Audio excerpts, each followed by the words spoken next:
So, hello, my dear friends. So, let's start the final part of our story. So, we were reading the story, the folktale Strike But Here, and in that we are now in the phase where the youngest prince is sharing a story with our king. So, let's start. The king then called to him his third and youngest son, and said, "If a man to whom I entrust my honor and my life prove faithless, how should he be punished?" The youngest prince replied, "Doubtless such a man's head should be cut off, but before you kill, you should see whether the man is really faithless." "What do you mean?" inquired the king. "Let your majesty be pleased to listen," answered the prince. "Once on a time there reigned a king who had in his palace a remarkable bird of the shuka species. One day, as the shuka went out to the fields for an airing, he saw his dad and dam, who pressed him to come and spend some days with them in their nest in some far off land. The Suka answered he would be very happy to come, but he could not go without the king's leave.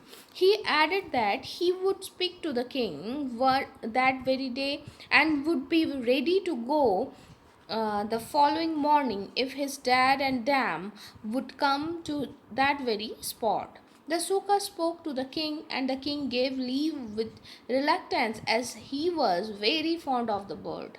So the next morning the Suka met his dad and dam at the place appointed and went with them to his paternal nest on the top of some high tree in a far off land. The three birds lived happily together for a fortnight, at the end of which period the Suka said to his dad and dam, "My beloved parents, the king granted me leave only for a fortnight, and today the fortnight is over. Tomorrow I must start for the city of the king." His dad and dam readily agreed to the reasonable proposal and told him to take a present to the king. After laying their heads together for some time, they agreed that the present should be a fruit of the tree of immortality. So, early next morning, the Suka plucked a fruit of the tree of immortality and carefully it, uh, catching it in his beak, started on his aerial journey. As he had a heavy weight to carry, the Suka was not able to reach the city of the king that day and was benighted on the road. He took shelter in a tree and was at a loss to know where to keep the fruit. If he kept it in his beak, it was sure, he thought, to fall out when he fell asleep. Fortunately, he saw a hole in the trunk of the tree in which he had taken shelter, and accordingly put the fruit in it. It so happened that in that hole there was a snake. In the course of the night, the snake darted its fangs on the fruit and thus besmeared it with its poison. Early before crow cawing, the Shuka, suspecting nothing, took up the fruit of immortality in its beak and began his aerial voyage. The Suka reached the palace while the king was sitting with his ministers. The king was delighted to see his pet bird come again and admired greatly admired the beautiful fruit which the Suka had brought as a present. The fruit was very fair to look at. It was the loveliest fruit in all the earth, and as its name implies, it makes the eater of it immortal.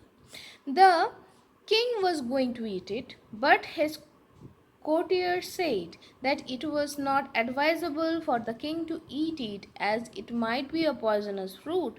He accordingly ate a, threw it to a crow which was perched on the wall. The crow ate a part of it, but in a moment the crow fell down and died. The king, imagining that the Shuka had intended to take away his life, took hold of the bird and killed it. The king ordered the stone of the deadly fruit,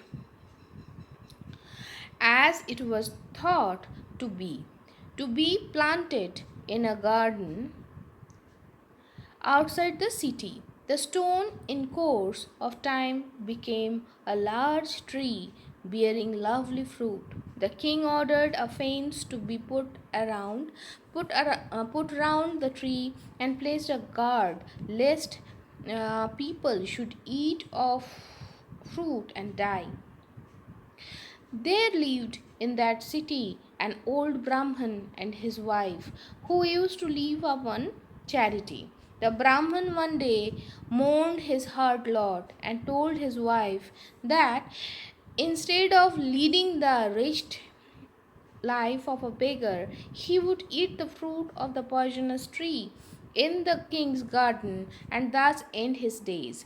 So that very night he got up from his bed in order to get into the king's garden. His wife, suspecting her husband's intention, followed him, resolved also to eat of the fruit and die with her husband.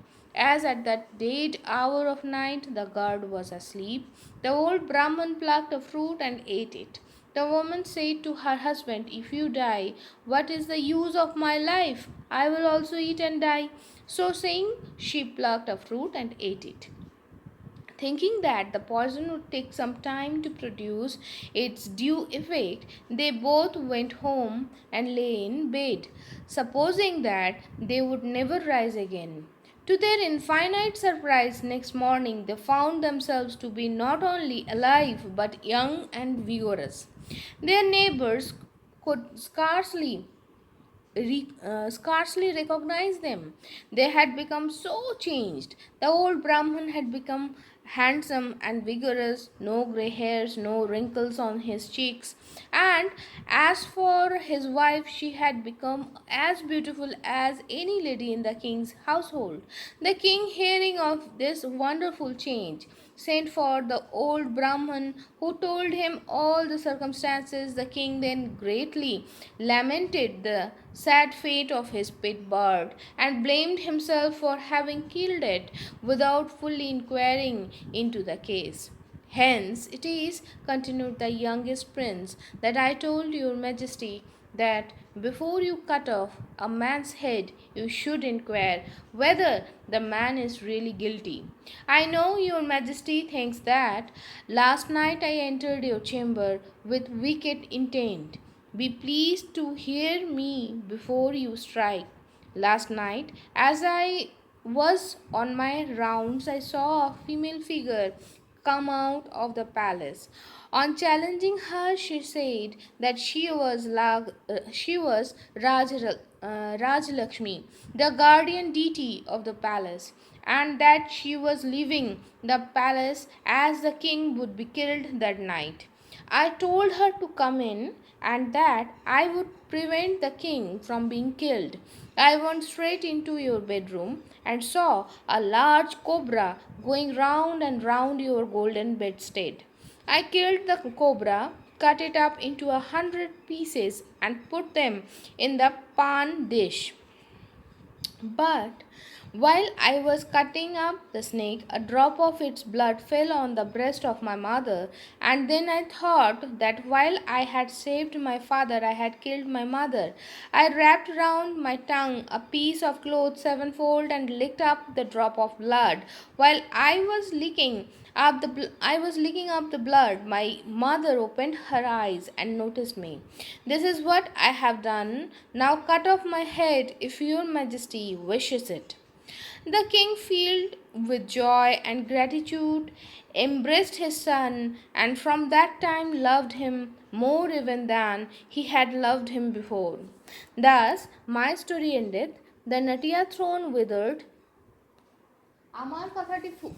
আমার কথাটি ফুরোলো, নোটে গাছটি মুড়লো, কেন রে নোটে মুড়লি, গরু কেন ঘাস খায় না, কেন রে গরু ঘাস খাস না, রাখাল কেন খড় দেয় না, রাখাল কেন রে রাখাল খড় দিস না, বউ কেন ভাত দেয় না, কেন রে বউ ভাত দিস না, খোকা কেন কাঁদে, কেন রে খোকা কাঁদিস, পিঁপড়ে কেন কামড়ায়, কেন রে পিঁপড়ে কামড়াস, কুট কুট কুট. So, my dear friends, today I am completing this story, and we will again meet with a new folktale of Bengal on coming Sunday. So, till then, be happy, be joyful, and Shubhamastu.